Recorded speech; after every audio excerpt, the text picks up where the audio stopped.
Fala galera, falar um pouquinho aí sobre Guerra Fria, dar uma aprofundada nesse tema que passou um pouquinho batido lá no outro vídeo. A gente vai ter um embate entre Estados Unidos como capitalismo e União Soviética como comunismo, tá? A diferença entre os dois blocos é básica.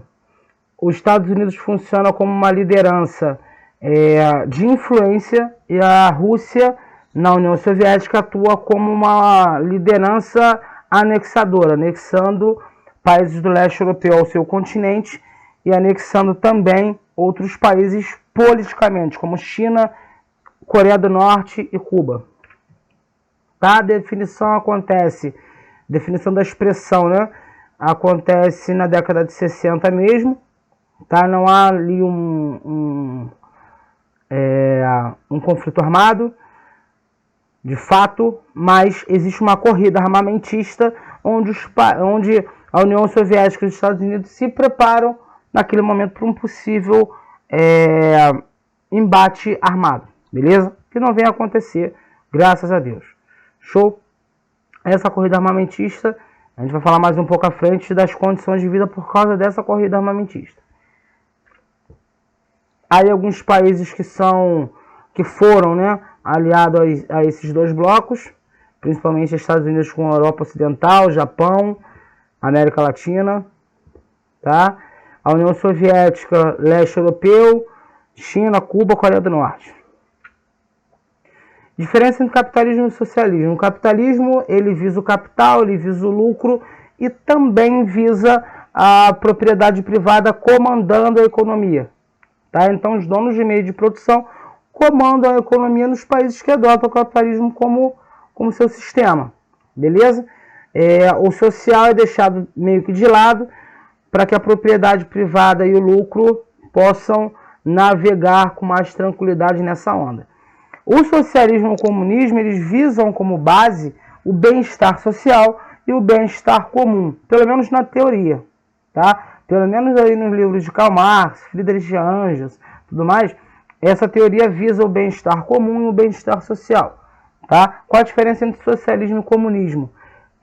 O socialismo, ele ainda tem um governo central que cuida ali do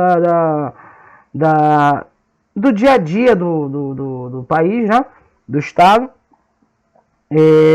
As propriedades privadas são do governo, aliás, propriedades privadas, os meios de produção são do governo, então todo mundo meio que trabalha para o governo, recebendo, é claro.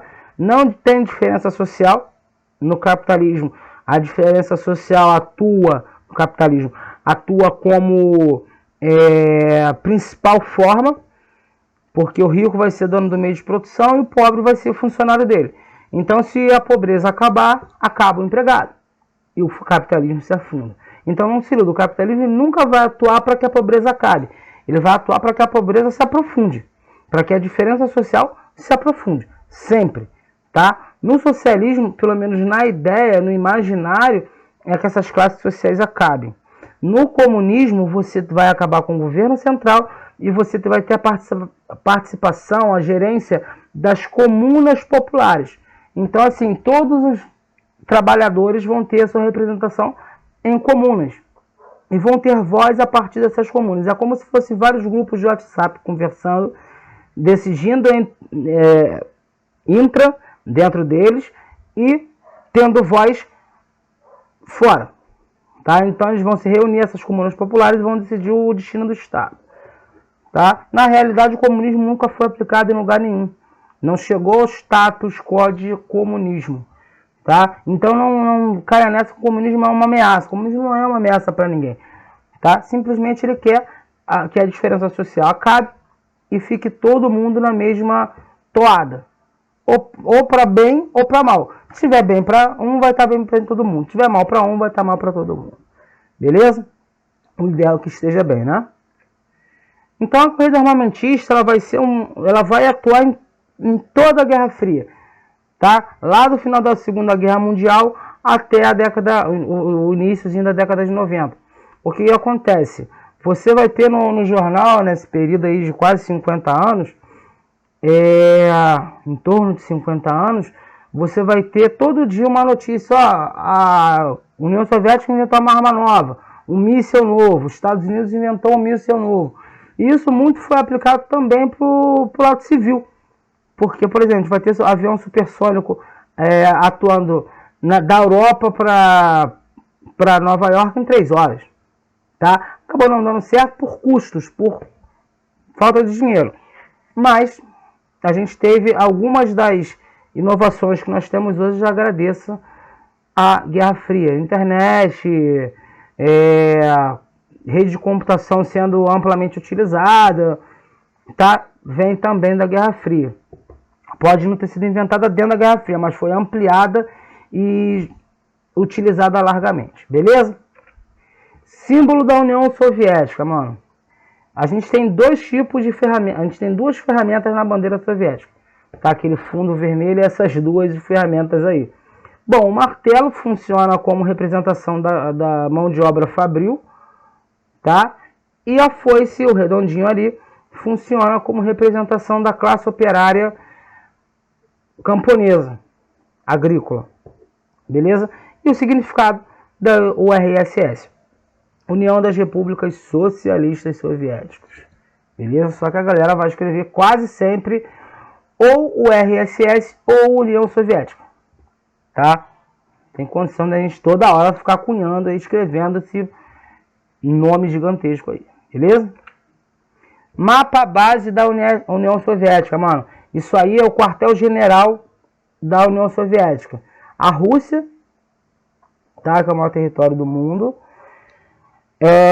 O leste europeu em vermelho.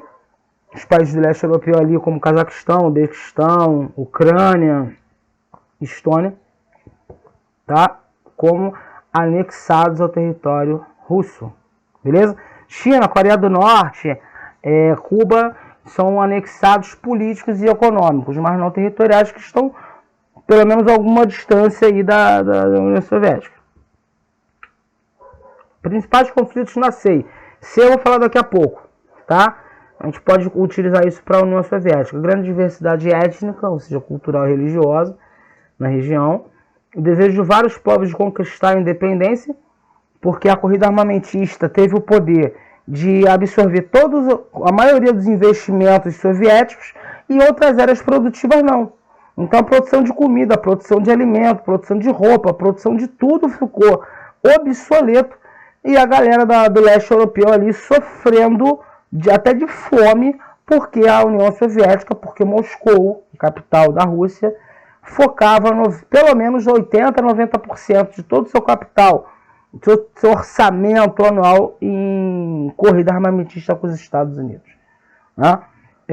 Então, o que acontece? Ao longo do tempo, esses países anexados do leste europeu começaram a entrar em contato com os países da Europa Ocidental. Espanha, Itália, Portugal, Alemanha, que eram grandes potências econômicas, apesar da guerra, apesar dos prejuízos da guerra. Então eles começaram a ver esse desenvolvimento econômico e social desses países, e neles não. Então começaram a se aproximar. A Rússia ainda tentou manter um domínio na região, não conseguiu, e foi fundado em 92, se eu não me engano, a CEI, a Comunidade dos Estados Independentes, com essa galera do leste europeu, tá? Como tipo um bloco econômico para entrar em contato aí com a União Europeia, um país da Europa Ocidental, para tentar se recuperar e tentar entrar no sistema econômico mundial. Gorbachev foi um governo da década de 80 da União Soviética, já estava tendo maior pancadaria dentro da União Soviética para esses países começarem a meter o pé, por causa da miséria, por causa da corrida armamentista, e ele veio com 2 políticas muito importantes. A Glasnost, que promoveu aí a abertura e transparência política, tá? A concessão de liberdades individuais que não tinham anteriormente. A perestroika também como reestruturação política, tá? Econômica e militar do país. Não deu muito certo, porque as oposições desse governo não deixaram que isso acontecesse. Então a gente teve uma queima de arquivo generalizada dentro da União Soviética. Tá? Queima de arquivo mesmo, queima do papel, queima de arquivos digitais. Já estavam começando a ser registrados em mídias digitais. Algumas mortes, tá? Que iam abrir algumas bocas aí que ia colocar a União Soviética em maus lençóis, tá? Também aconteceram. o final da União Soviética, por tudo que a gente falou, né? Por causa da miséria do leste europeu, a corrida armamentista que deixou tudo obsoleto, né? As medidas de Gorbachev para tentar abrir a economia soviética, que não deu muito certo. 91, fim de fato da União Soviética, criação da SEI. Boris Yeltsin assume a presidência da Rússia e mantém essa presidência até o final da década de 90. Muro de Berlim, a gente vai ter a Alemanha, depois do pós-guerra, na Segunda Guerra, dividida em duas. Parte oriental ficou para a União Soviética, a parte ocidental ficou para França, Grã-Bretanha e Estados Unidos. A gente vai ter uma grande diferença social entre as duas Berlins, as duas Alemanhas. Tá? Do lado ocidental, um desenvolvimento econômico muito interessante. Tá? Do lado oriental, a gente vai ter um desenvolvimento social e econômico muito ruim. Tá? Então tinha galera que tentava furar o muro, pular o muro, passar por baixo, para o outro lado. Isso já em processo de desintegração da União Soviética. Então é isso, galera. Peço que vocês façam aí os exercícios, participem do chat, tirem dúvidas. Tá? Tamo junto. Um grande beijo. Valeu?